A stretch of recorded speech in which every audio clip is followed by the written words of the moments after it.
Crime, Wine, and Chaos contains adult language and graphic content. Listener discretion is advised. The time is now, Chaos Kids. I'm Naomi. And I'm Amber, and this is Crime, Wine, and Chaos.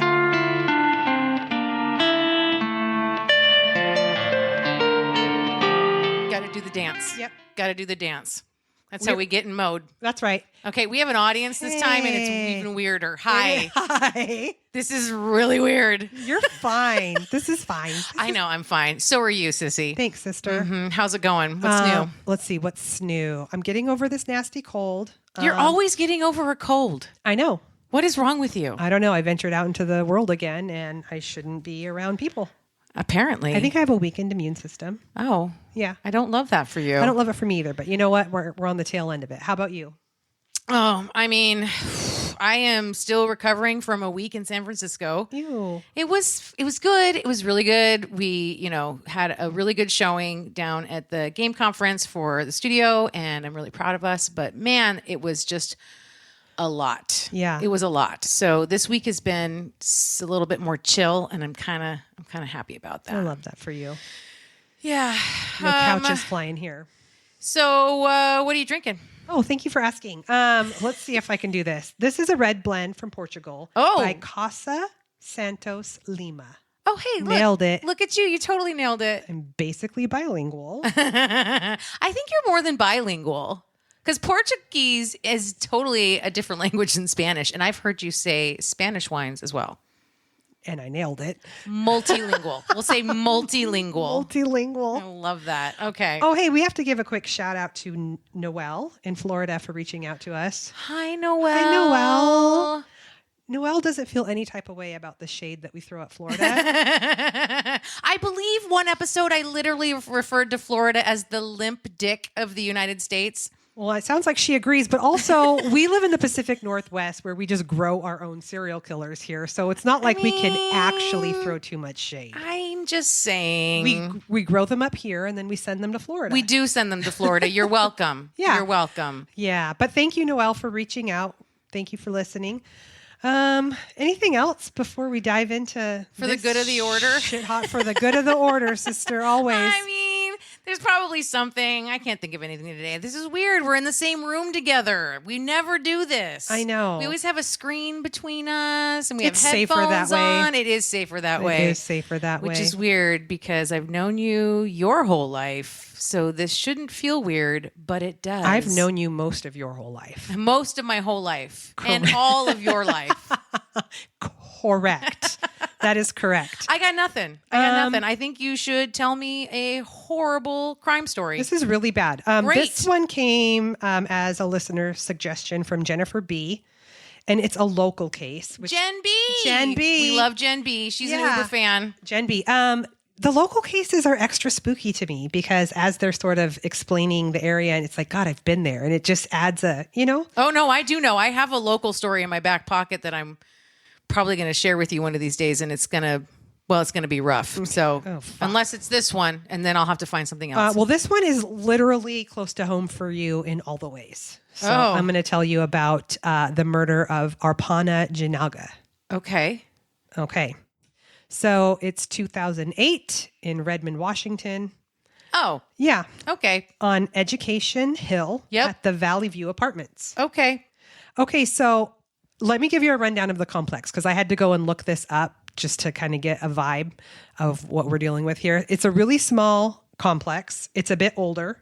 It has 20 units, 3 floors, and all of the reviews online even now say like it's the least expensive place to live in Redmond. Which is not saying much, but...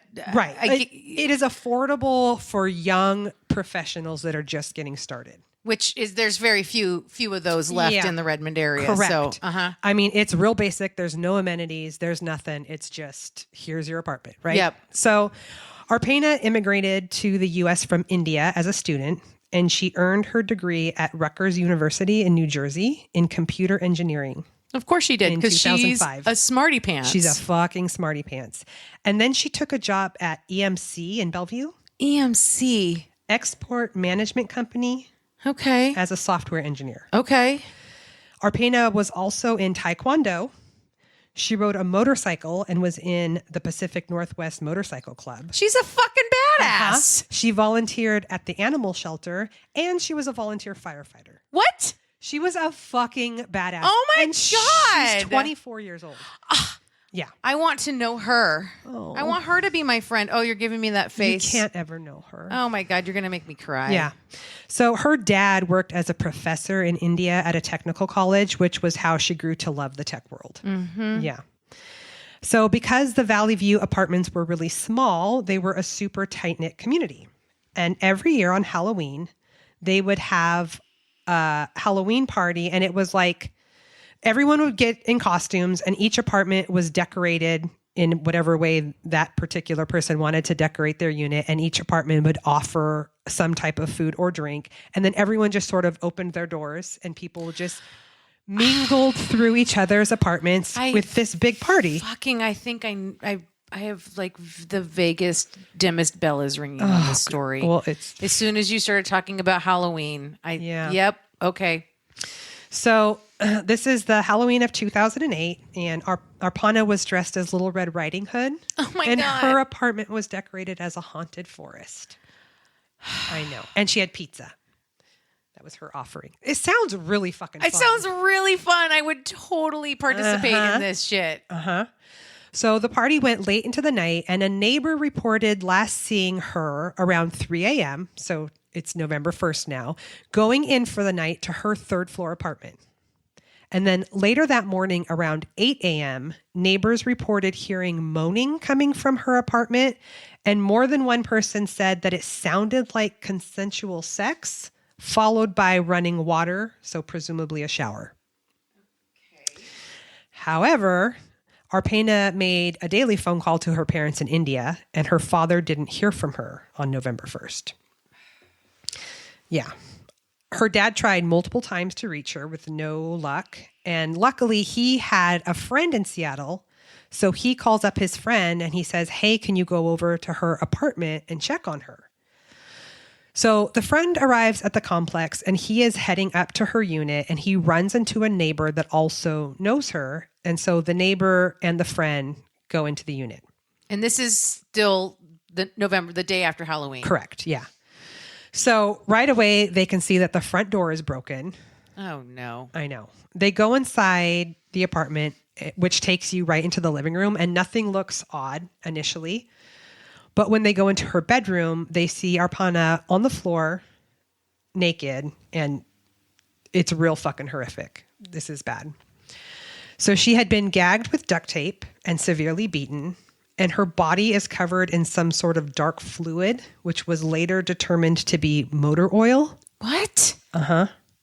And her hands were covered in a blue liquid, which was later identified as toilet bowl cleaner. What the fuck? Yeah. Fucking, yeah. So there's a shoelace near her body and strangulation marks around her neck. And it was clear that she had been sexually assaulted. Right. And when the police processed the scene, they find motor oil poured all over several items in her apartment. They also find all of her bedding in the bathtub with water and bleach. And there's been bleach poured all over her mattress. This is like fucked. Somebody's trying to get rid of DNA or blood evidence or anything, semen, whatever. Yeah, somebody's... You also have to be in there for a long time to do all this. Yeah, this is a lot of work. So they found another blanket that was not in the tub and didn't have bleach on it, but it was set on fire and partially burned, and there were burn marks on her carpet. And they also found more linens from her apartment and the empty motor oil container in the outside dumpster. Jesus. I know. Yeah, thanks, Jen, for this story. Thanks, Jen. Love you. So, oh, fuck me. First fatal flaw in our setup. Fatal flaw. Noted. Be chill. You got it? So, yeah. Okay. Arpana's dad gets the call at 2 a.m. his time from his friend. Oh, my God. Can you imagine he's all the way in India? That's exactly what I was thinking. Wondering what's going on, waiting for somebody to call and tell him she's okay. He can't do fucking anything. Can't do anything. I can't fucking imagine. I can't.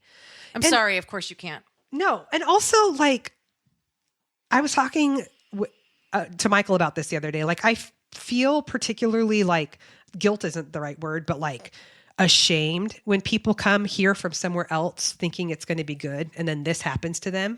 It makes me fucking ashamed. No, I get it. Do you know what I mean? No, I totally get it. Like, sorry, I totally we get fucking it. suck. God. Yeah. I mean, that's one of the reasons why, like, right in the case of Grace, right, when she was in New Zealand and like they went all fucking out to like capture, figure out where she was and then capture her and like get her murderer, right? Because I'm sure there's like that feeling of that, right? Like you're a guest here or you came here expecting to be treated like a human being. Yeah. And we fucking suck. Yeah. So he gets the call at 2 a.m. Informed of what happened to her. And despite the several different attempts to eliminate all the DNA, the police were able to pull some samples. They pulled a DNA sample from the motor oil container that was a match to one of her neighbors in the complex. So they start looking at this neighbor and they are able to pull his phone records and they see that there were calls from his phone to Arpana's phone at around 3 a.m. It like after the Halloween festivities were over? Yes. That he presumably participated in. Correct. Yeah. Yeah. They also learned that later that day on November 1st, he tried to cross the border into Canada, but was turned away at the border. Yeah. See, okay. What? Yeah. Who just think?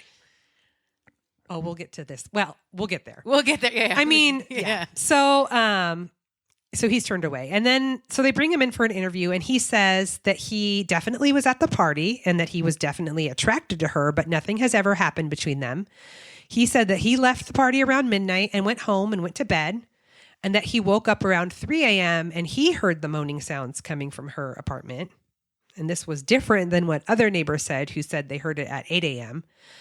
He said he just went back to bed and slept until around 10. But he didn't call her or text her at 3 a.m.? Well, he doesn't know at this time that the police have already reviewed his phone records and he makes no mention of calling her. So when the Redmond PD uses this as like their gotcha, he says he has no recollection of that. I can't. I know. These guys, every time. Blacked I don't out. recall. I blacked out. I don't recall. I blacked out. I don't recall. I was sleepwalking. Somebody else used my phone. Listen. I can't. Listen. I cannot. I had amnesia for that hour. For that 1 hour. Yeah. So when police tell him that his DNA is on the oil container, he also has no explanation for that. Right. They ask him about trying to go to Canada, and he says he was just taking a drive.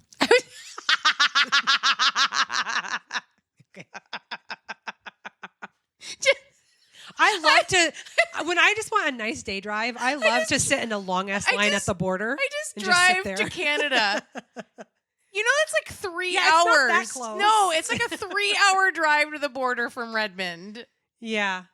Yeah. That's not a day trip. No, it's not a pretty drive. It's I-5 the whole fucking way. All right. You could take Chuckanut for a minute, but that's like, a fraction of the drive all the way up there and totally out of the way. No, it's not a pretty drive. There's nothing to see on the I-5. There's no... Okay, I'm sorry. This guy sucks. So, despite all of this, they don't have enough to charge him. How do they not have enough to charge him? They have his DNA? Okay, well, we'll get to that. The problem is there was a party and there's a shit ton of DNA everywhere.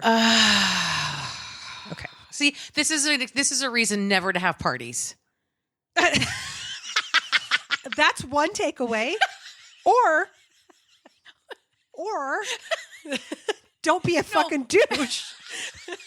Well, I mean, I'm not a douche and you're not a douche, but inevitably a douche shows up at your party. Yeah.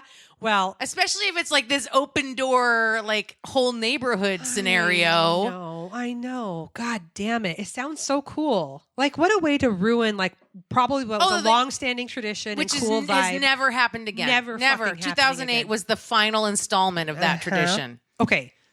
Low key, though, when I was researching, this is so fucking terrible. Okay. When I saw the reviews and I was like, oh, it's a cheap place to live. I wonder if that would work for Jade. And was like, someone was murdered there. And then when I clicked on it, they currently have no vacancies. Well, so somebody's fucking in there. Well, of course they are. I was like, if she just stays clear of the third floor, look, desperate that's times. fine. You have to live where you can afford to live. You know what I'm saying? I do. You know, I mean, there's a reason why in Poltergeist they didn't just leave the house. You know, I mean, all their money was in that house. You can't just leave. I know, or like the Watcher House. Yes. That was devastating. Yes, that was exactly. devastating. People get stuck. Yeah. Oh, man. I'll fucking sleep outside. Okay. So during all of this, her parents, this is so sad, are trying to have her body sent home to India because Arpana and her family are from Hyderabad and they follow the Hindu religion. And in the Hindu religion, a decedent is supposed to stay at home with the family for the first 24 hours after death and then cremated immediately.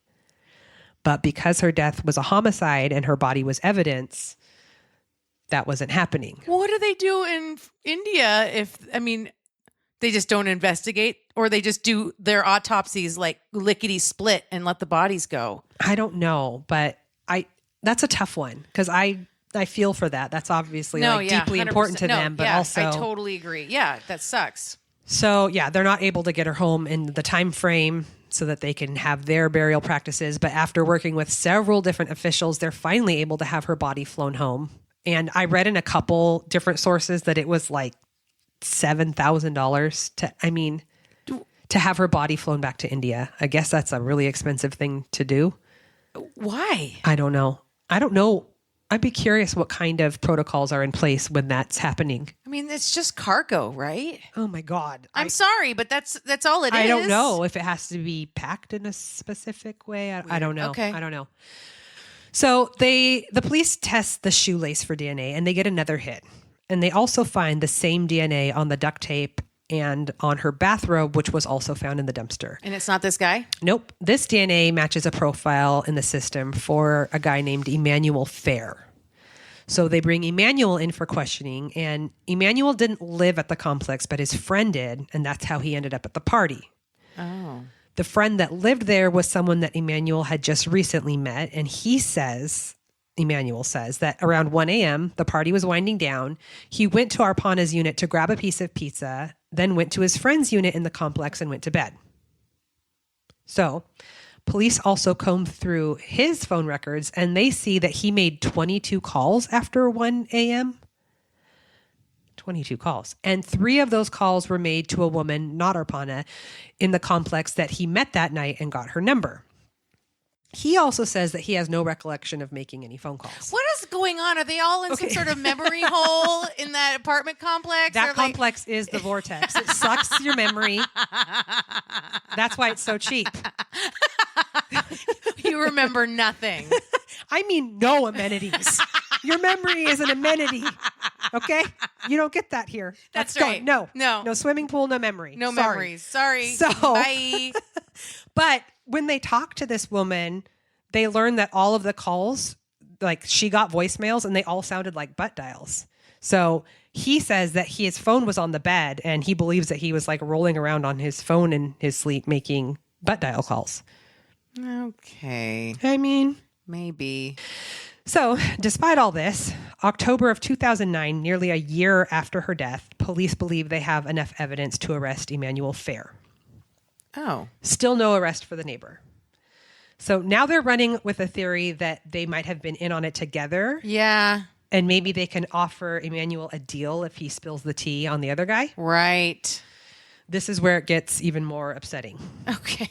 So I was not upset enough. It gets worse. Could you make me more upset, please? Well, I'm about to go. You know how I get soapboxy with things like this. It's about to go. I'm mad at Jennifer B for giving me this story. Jen, we love you. We're so fucking mad. I'm going to have some. She better fucking show me her coin or whatever. Oh my God. You can edit that. I don't know. She needs to do something. I don't know what the rule is. She's got to buy you a glass of wine at least. Fuck her, man. Ugh. So Emanuel is booked into King County Jail and his bail is set at $5 million. Whoa. That is big mamma jamma bail. Yeah. So what ends up happening, this is so fucking horrific. So he obviously can't afford that. Right.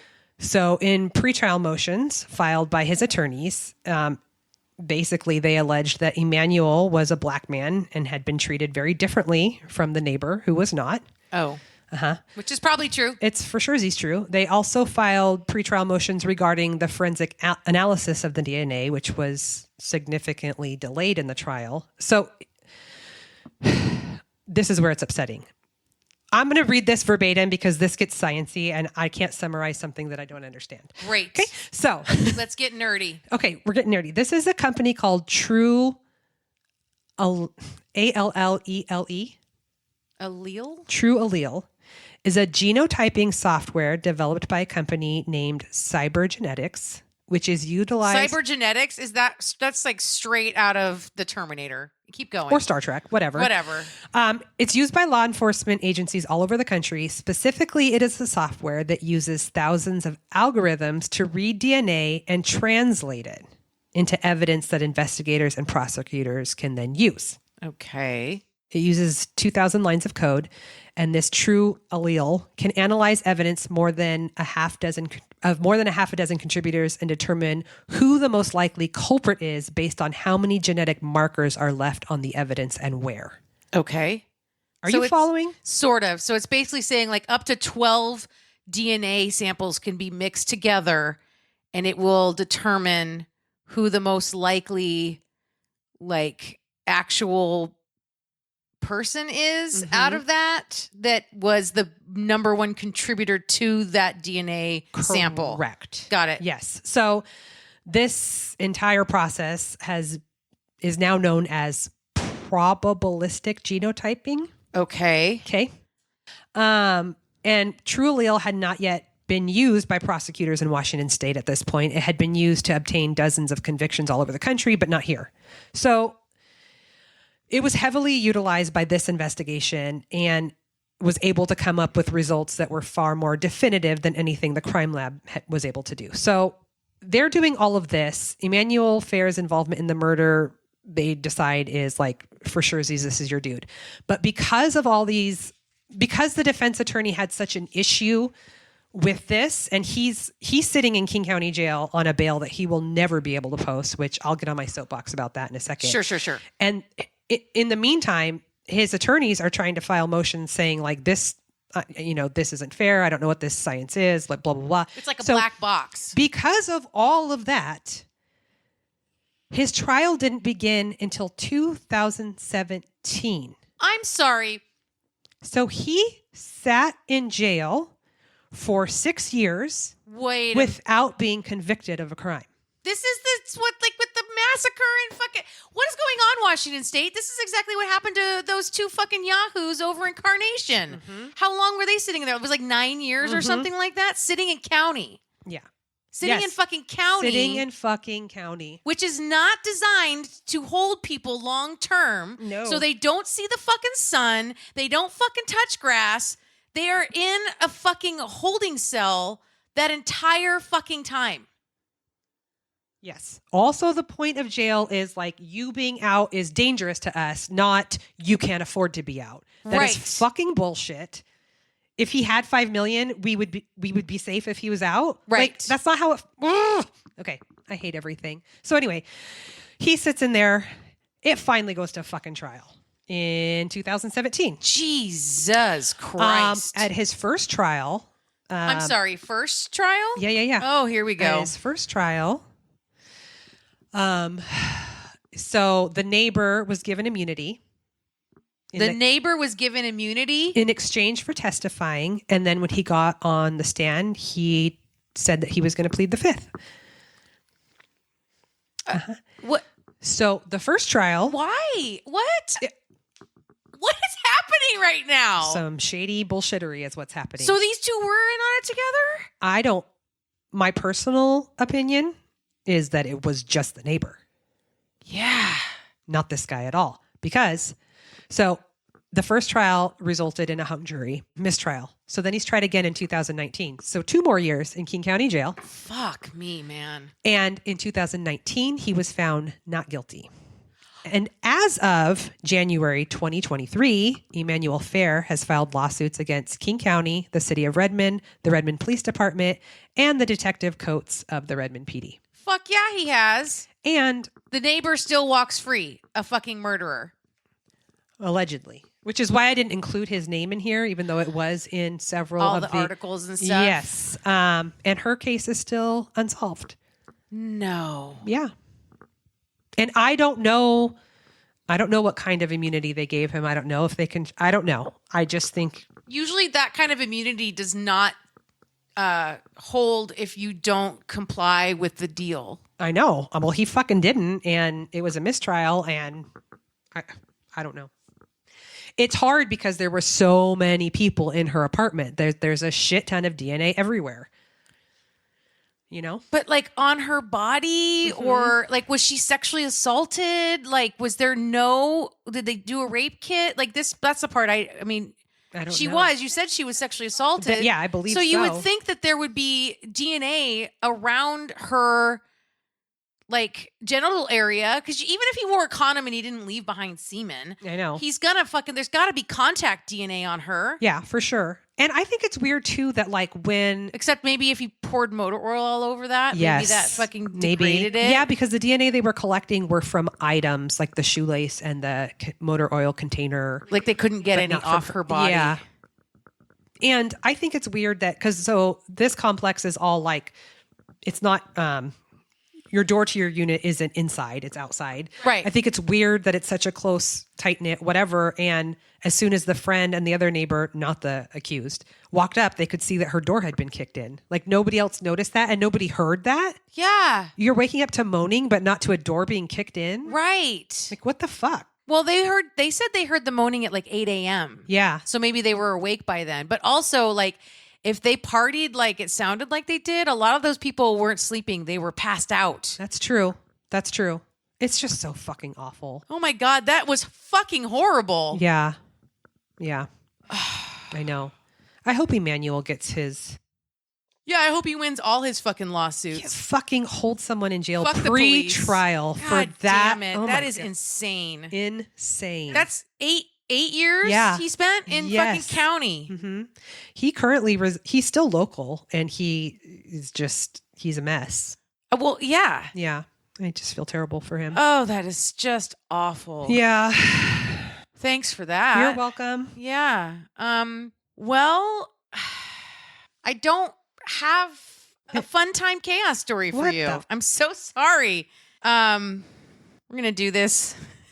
We're going to do this and hey, so we're going to go to Alaska. No, thank you. We're going to Alaska. It's March 23rd, 1989. Does that mean anything to you? Oh, no. You have an idea where we're going? What's happening I feel here? like this is going to end in a Dove commercial where we're cleaning duckies. You're right on the money, sissy. Poor duckies. So, Exxon Valdez. God damn it. An oil super tanker owned by the Exxon Shipping Company. Shitting company. Leaves the dock of the Valdez Marine Terminal located in Prince William Sound at 9:12 p.m. headed for Long Beach, California. Mm-hmm. The tanker had been there at that terminal since 11:30 p.m. the night before while it loaded more than 53 million gallons of crude oil. Gross. That's the super part of the word super tanker. Oh, cool. So the deck log shows it cleared the dock at 9:21 p.m. It leaves the dock at 9:12. It clears it at 9:21. No, that's like 9 minutes it takes to clear the terminal. Yes. Okay, there you go. Other way around. There you go, sissy.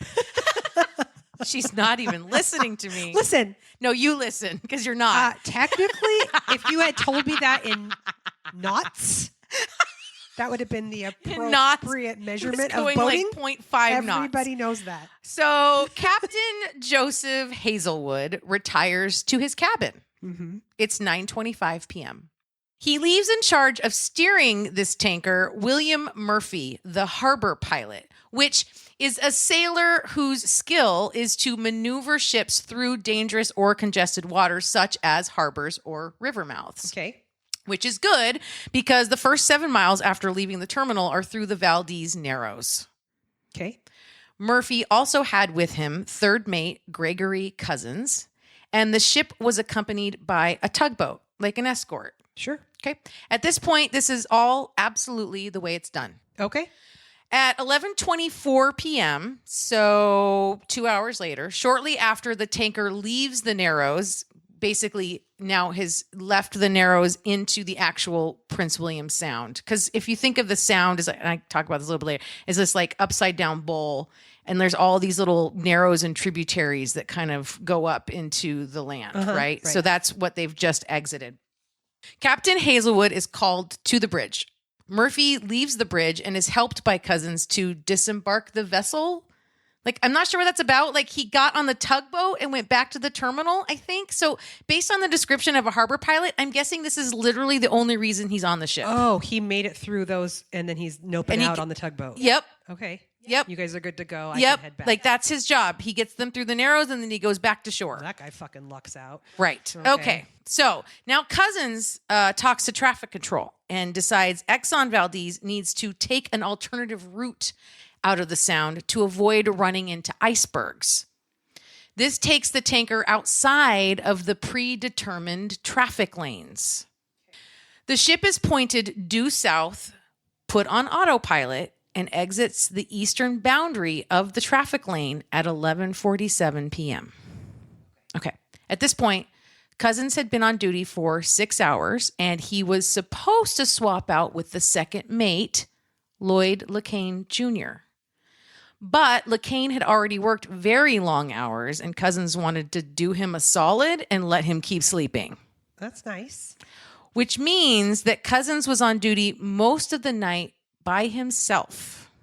I could find nothing to indicate when the captain left the bridge after coming up, when Murphy left, but apparently he did, and he went back to his cabin. So it's just Cousins up there. Is it supposed to be just one person up there? We'll get there. Okay. All right. Now we get into some marine terms and directional shit so you can get the picture here. Okay. So like we talked about, Prince William Sound is shaped like a giant bowl upside down. Okay. Right? Yeah. The top of the bowl opening into the Gulf of Alaska. Okay. Which is the body of water that is on the south side of Alaska and to the west of Canada, where Alaska, you know how it kind of juts out and then it kind of has that hook shape, right? So it's facing into that curved like hook, like neck to the east of the hook shape, right? Like closer to Canada. Okay. Now, Exxon Valdez is traveling straight south towards the Gulf, but outside the normal traffic lanes, more towards the east side of that bowl. Okay. If you picture standing on the deck of this tanker, that means Canada is on the left. Also on the left is Bligh Reef, sometimes known as Bligh Island Reef, and it sits off the coast of Bligh Island in the Sound. Okay. This whole area of the island and the reef is still well within the Sound, just south of the opening into the Valdez Narrows, right? So we're still way up inside the bowl of this Sound. Okay, are we all situated? Yeah. Okay. Around midnight, going into March 24th, about 2.5 hours after the tanker left the terminal, Cousins begins to maneuver back into the traffic lane. So that means he's steering back towards the west, towards the center of the Sound. At the same time, the lookout reports that the Bligh Reef light, which to be clear is not a lighthouse, but it looks to be like an anchored buoy with a light on top of it. So right? people can see where the reef is. Sure. He says it's 45 degrees off the starboard bow. Starboard means right. God, why can't they just use regular words? Because it's shipping. Which doesn't make any sense since Bligh Reef should be on the port side. Port means left. The reef and the island are supposed to be on their left. And the lookout is seeing the light for the reef on their right. What has happened? They were out of the shipping lanes that they were supposed to be traveling in. Okay, so are you getting this? Is this making sense? Yes. Okay. I mean, as much as it can for a non. Without like a diagram and like a laser pointer. Okay. I expect a full PowerPoint when we're done. You got it. But keep going. Cousins orders a course change since the tanker was clearly in danger and they were not where they thought they were, nor where they should be. Okay, so you had mentioned earlier something that sounded akin to like air traffic control only for boats. So where are these people that are like, hey, where are you going? I don't know. Okay. They're not involved in this part of the story. Shit. There's one guy who's tired And then And some that's it. lookout and a lookout. Apparently, I don't. Okay. Fuck. That doesn't sound like So very. they're going south. The reef and the island should be on their left. Yeah. But the light that tells them where the reef is on their right now. Shit. Okay. Cousin calls up Captain Hazelwood, and they were mid-conversation when at 12:04 a.m., the tanker went on a bumpy ride with 6 very sharp jolts, and Exxon Valdez ran aground in the reef. Uh-oh. This super tanker ended up perched on its middle on a jagged piece of rock, and 8 out of 11 of its cargo holds were punctured. Uh-huh. Captain Hazelwood spent a good half hour to 45 minutes after running aground trying to dislodge the ship under its own power. Wait, what? I'm sorry. What? Yeah. He's down there like the Hulk, thinking he's just going to give No, it a I think pushy he went up. push? He finally went up to the bridge, Oh. and he was like running the engines, trying to like we're gonna get it off the reef. Like it's your car high centered on a curb. Exactly like that. I don't Exactly think- like I that. don't think so, Captain. Go back to sleep. Yeah, exactly like that. Oh my God. Mm-hmm. Dumbass. Mm-hmm. Cool. And his first mate, James Kunkel, tried to explain to him that the ship was not structurally sound without the reef supporting it now. Well, yeah, because it's all scraped to shit on the bottom, right? Not just scraped to shit. It's all It's punctured. all punctured. It's full of holes. It's best to just stay put. Needless to say, he didn't succeed. Okay. And the captain finally radioed the Coast Guard. Now that I've and spilled oil everywhere, I think I'll call for help. Yes. Yes. Cool. That's exactly Cool, right. cool. That's exactly right. Fuck. You got it, sis. Okay. That's exactly how that went down. God. Mm-hmm. Over the next 3 hours and 15 minutes, almost 6 million gallons of oil would drain from the ship.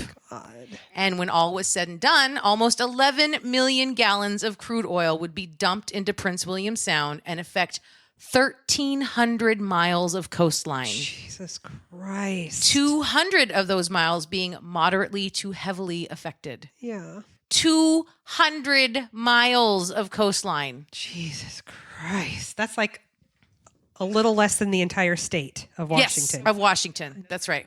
Yeah.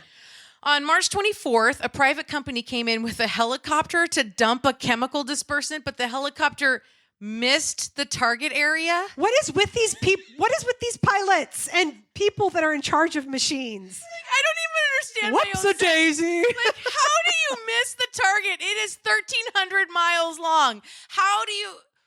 What? The same way that these guys had the island on the right instead of the left. I don't fucking know. I don't know what's going on. Wow. A lot of the locals and fishing groups and conservation orgs were dubious of this chemical approach, questioning why other alternatives weren't tried first. There were concerns about the side effects of this dispersant on people and animals and the habitat. Studies of the main ingredient in that dispersant didn't find it to be carcinogenic, but who the fuck really knows, right? Like, who decided that? You know, who did the study? The people who made the chemical? Right? Listen, Okay. I love that they're dumping chemicals on a chemical to to alleviate the chemicals in the ocean. You know what? This needs a little turpentine. This needs 60 million gallons of turpentine. Clear it right up. What the fuck? That's right. That's exactly right. Okay, hold on. I cannot. I lost. Oh, will you hand me that? What do you need? Part of my e-cig that fell. Yeah, there you go. Jesus Christ. Who knew that the Exxon Valdez oil spill would be so fucking hilarious? Okay. Jesus. I knew. A mechanical cleanup was started very soon after using booms and skimmers. Okay. These like floating barriers. Like a giant pool skimmer. Yeah, and then a pool skimmer within the booms, right? Trying to keep it from spreading. That sounds safer than a helicopter. With But the chemicals. skimmers weren't really readily available in those first 24 hours following the spill, so it was less effective than it could have been. And thick oil and kelp kept clogging the equipment. Oh my God. The aftermath in terms of the geography itself isn't really over. The cleanup effort was pretty ineffectual, failing to contain the majority of the spill. All told, it's estimated that maybe 10% of those nearly 11 million gallons of oil were actually removed. Oh, God.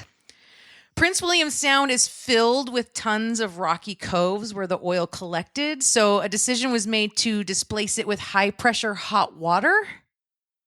But... It's, you know what cleans up oil? Water. Literally said no one ever. But that process also displaced and destroyed microbial populations, many of those being the basis of the coastal marine food chain, like plankton, and others, like certain bacteria and fungi, have the natural ability to facilitate biodegradation of oil. Okay, why did they think hot water, though? I don't understand. Sister, I just report. I don't... Jeez. I don't have answers for you.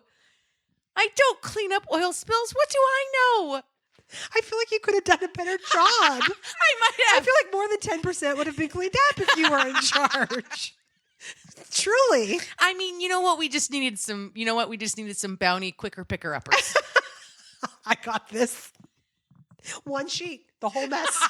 The whole mess. Yep. God.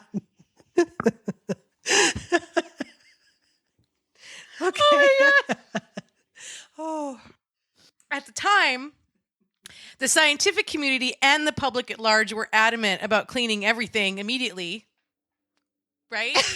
And then there's another group that wasn't. Like, yeah, but we want to leave since there's been a lot learned about the natural and human facilitated cleanup process in such cases, but since then, there's been a lot learned about the natural and human facilitated cleanup process in such cases, much of that new understanding coming from this very disaster. This is how we learn, right? This is how we learn. Thanks, Exxon Valdez.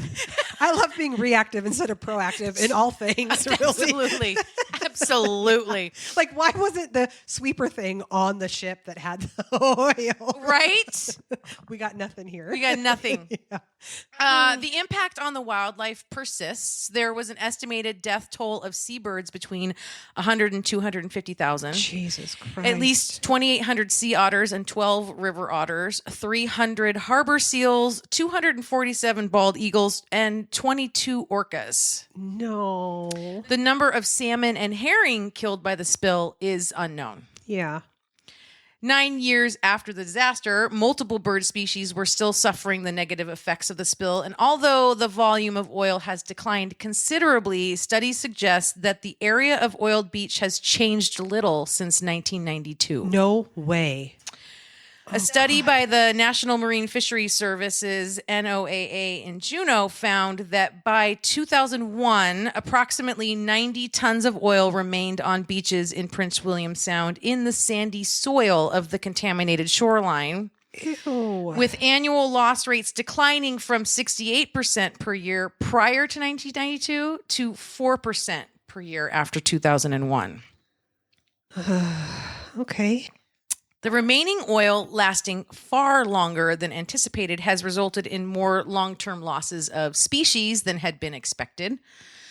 Laboratory experiments found that the levels of one of the crude oil chemicals, I didn't actually write it down because the specific chemical was a really long word, and this is not a science podcast. Anyway. Did you hear my DNA? Yeah, I know. I wasn't going to do that. So anyway, that chemical was still toxic for salmon and herring eggs. So it's affecting the ability of the salmon and the herring to come back. Species as diverse as sea otters, harlequin ducks, and orcas suffered immediate and long-term losses. Oiled mussel beds and other tidal shoreline habitats may take up to 30 years to recover. Fuck. This is my favorite part of the story so far, though. Here we go. ExxonMobil did their own study. Okay. I couldn't find the date on that study. And they declared Prince William Sound recovered, healthy, and thriving. What? Sir, you can't even drive a boat. You're not an environmentalist. You couldn't even get the boat. The island was on the wrong side. You don't get a weigh in on what's thriving. You're not thriving. This is the big oil version of the cops investigated themselves and found themselves innocent of any wrongdoing. Sure. Right? Yep. Looks good to me. Mm-hmm. So, what of Exxon and its employees on board the supertanker? Well, obviously, many investigations ensued from all angles. It was determined that multiple factors contributed to this disaster. Okay. Here we go. I have them as a bulleted list. In order of most severe? I don't know Okay. about that. Okay. Exxon Shipping failed to supervise its captain and provide a rested and sufficient crew for Exxon Valdez. In fact, the NTSB found this was a widespread practice throughout the industry. No. Hmm. Wow. Yeah, there's just one dude awake, just freestyling it up there. That's and right. Everyone else is just One dude awake who was supposed to not be on shift because he'd already worked a whole shift. another guy that pieced out on a tugboat and two more sleeping downstairs. Yeah. Cool. The third mate, Gregory Cousins, failed to properly maneuver the vessel. Fucking duh. That's your whole ass job. Maybe because he was tired or overworked.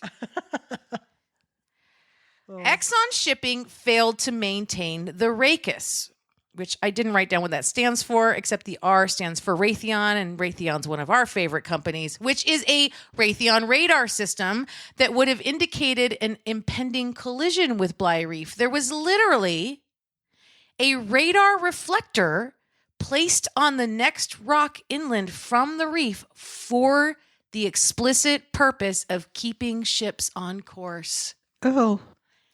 This wasn't actually in any official reports, but was pointed out by journalist Greg Palast. Wow. In addition, it was widely reported that Captain Hazelwood was drunk as a skunk all night. Okay. Was it Hazelwood or Cousins that was up when this happened? Cousins. Captain was in his cabin. Hazelwood was drunk. drunk. Exxon blamed him for the accident. I mean, it's always the captain's fault, no matter what happens on a ship, right? Yeah. I mean, And he accused Exxon of scapegoating him. well, In 1990, there was a trial where Hazelwood was charged with criminal mischief, reckless endangerment, and piloting a vessel while intoxicated. She's drunk driving at sea. sure. That's a thing. Yeah, no, that's Yeah, a real yeah, thing. yeah. Yeah. Just ask the Murdochs. Yeah.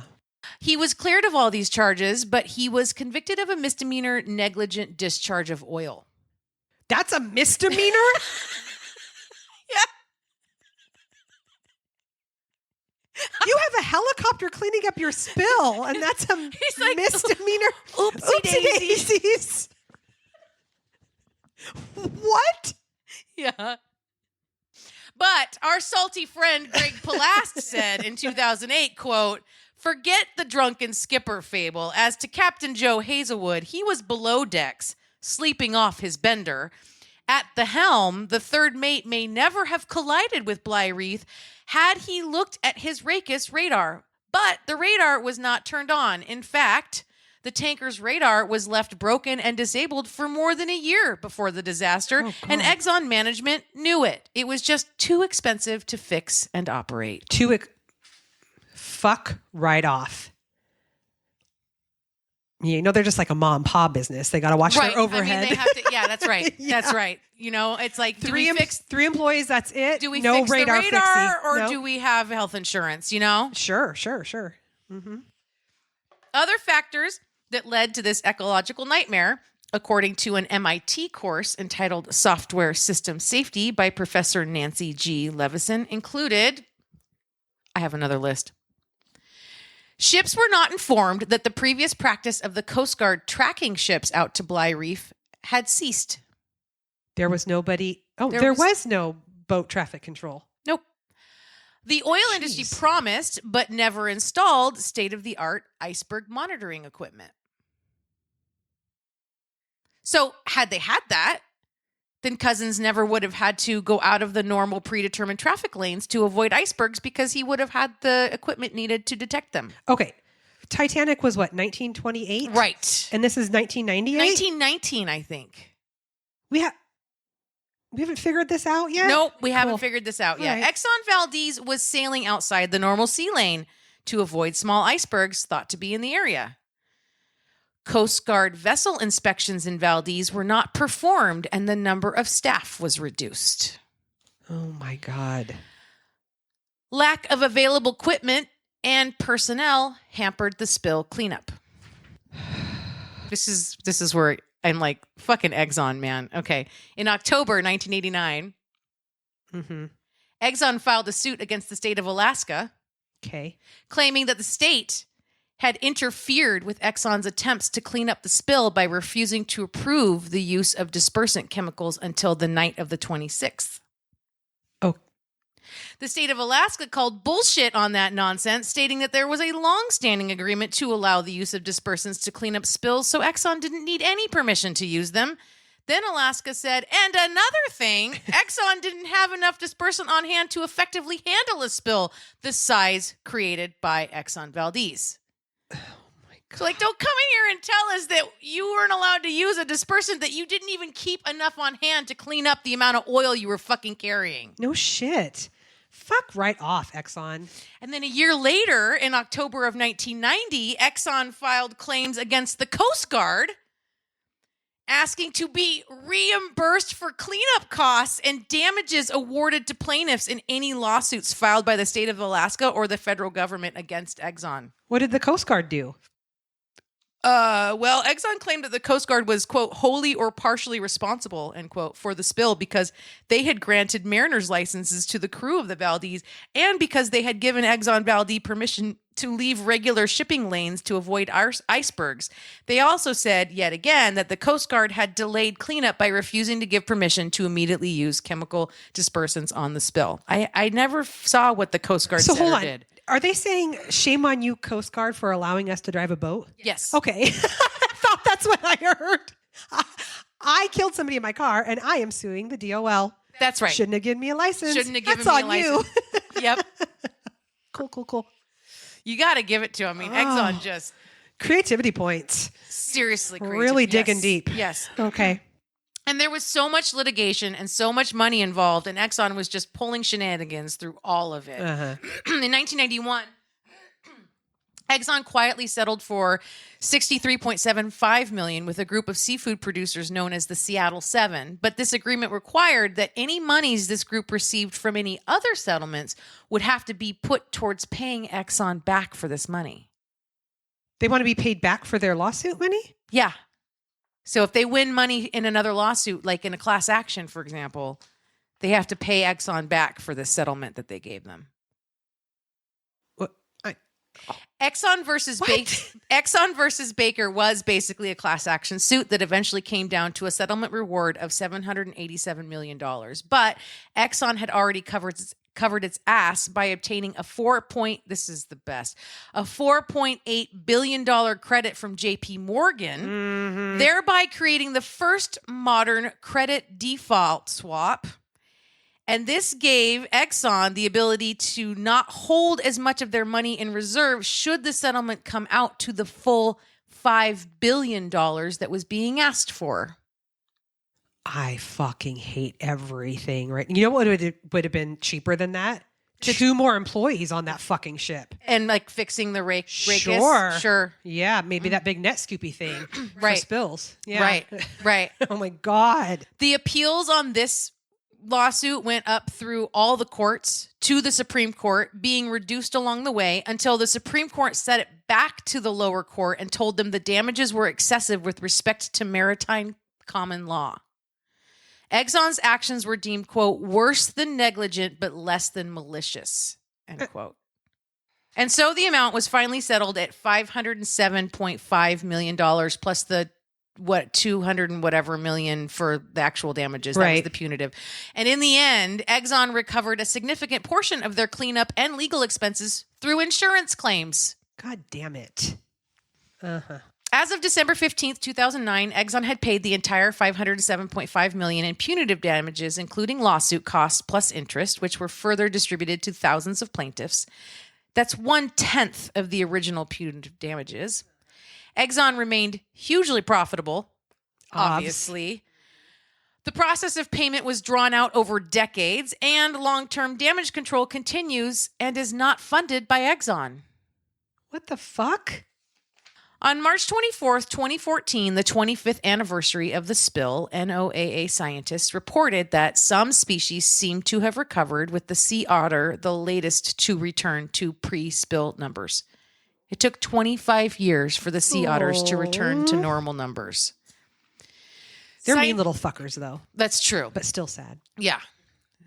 Scientists who have monitored the spill area for the last 25 years report that concern remains for one of the 2 pods of local orcas, with fears that one pod may eventually die out. Federal scientists estimate that between 16,000 and 21,000 gallons of oil remains on beaches in Prince William Sound and up to 450 miles away. Some of the oil does not appear to have biodegraded at all.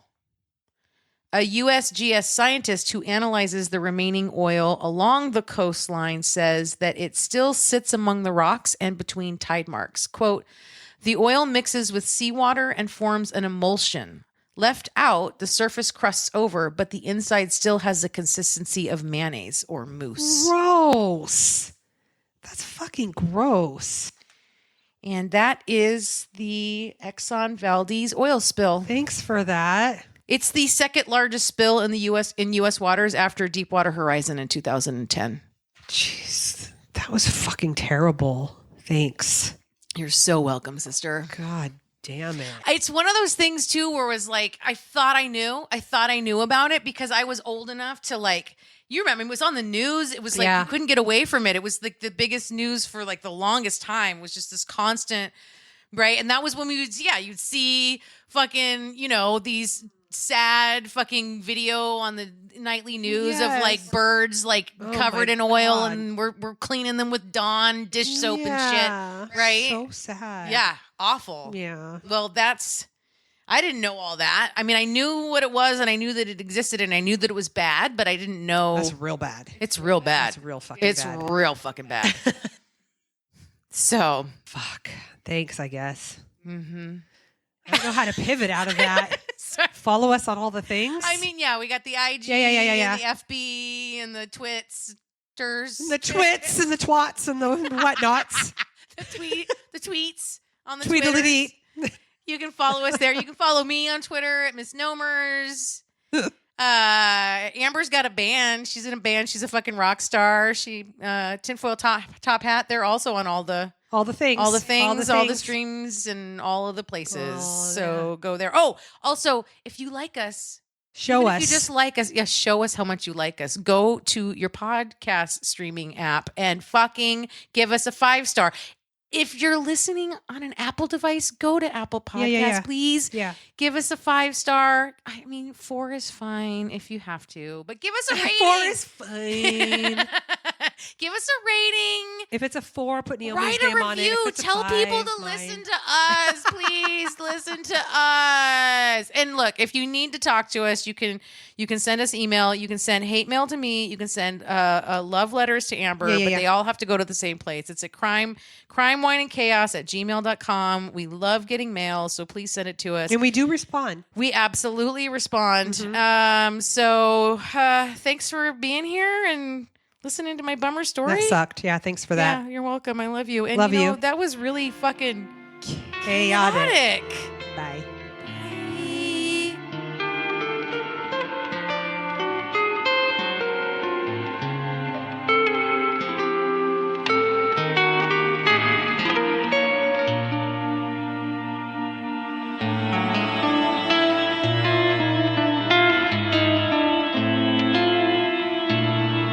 Crime, Wine, and Chaos is produced by 8th Direction Records.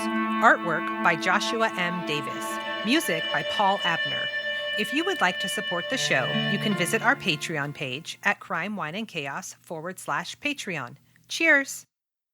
Hey. No, that's not how we do. Oh, shit.